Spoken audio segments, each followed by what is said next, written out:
আসসালামু আলাইকুম এভরিওয়ান। এগুলো সবাই আমার এগুলো আমার এখান থেকে 15টা খাচ্ছি, তিনটা নিচে 18টা।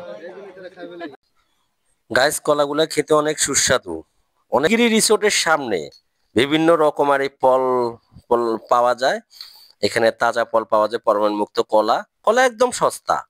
এখানে কলা হালি বিক্রি করে মাত্র 10 টাকা 20 টাকা, অনেক সুস্বাদু কলা। তারপর পেঁপে আছে। পেঁপে এক পিস আপনার 40 টাকা বা 30 টাকা বা 50 টাকা কিনতে পারবেন। এই পিস গুলো হচ্ছে 10 টাকা।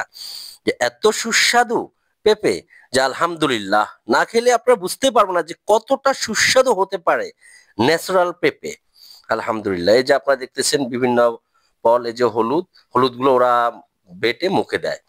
যে দেখুন পেঁপে, পেঁপেগুলো অনেক মজা। আমি যতবারই বান্দরবান আসি ততবারই এই পেঁপেগুলো খাই। অনেক সুস্বাদু। অনেক রকমের ফল পাওয়া যায় এখানে। জাম্বুরা পাওয়া যায়। আমি যে বান্দরবান আসলে আমি দুইটা জিনিস খাবোই খাবো। এক হচ্ছে পেঁপে, আর এক হচ্ছে জাম্বুরা। তো আমি একটা জাম্বুরা কিনেছি 40 টাকা দিয়ে। অনেক বড় জাম্বুরাটা, অর্ধেক খেয়েছি, অর্ধেক বাকি অর্ধেক খেতে পারি নাই, পরে আমি নিয়ে আসছি ঢাকায়। আর এই যে দেখতেছেন এই ফলগুলোর নাম হচ্ছে সিনাল ফল। এই যে হলুদ যে ফলগুলো, এগুলো হচ্ছে চিনাইল ফল। এগুলা খেলে নাকি মোটা হয়। ওদের ভাষ্যমত হচ্ছে যে ওগুলা খেলে মোটা হয়, এবং কি এগুলো রান্না করেও খাওয়া যায়, কাঁচাও খাওয়া যায়। তো চিনাইল ফল আসলে খাওয়া হয় নাই, কেমন জানি না।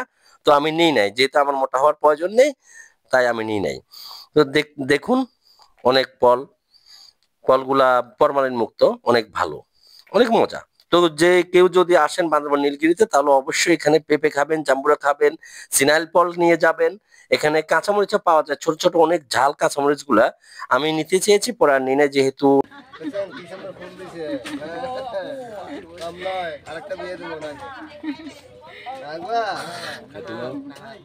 জাতি আসলে কি চাকমা না কোন জাতি আমরা তো শিওর জানি না না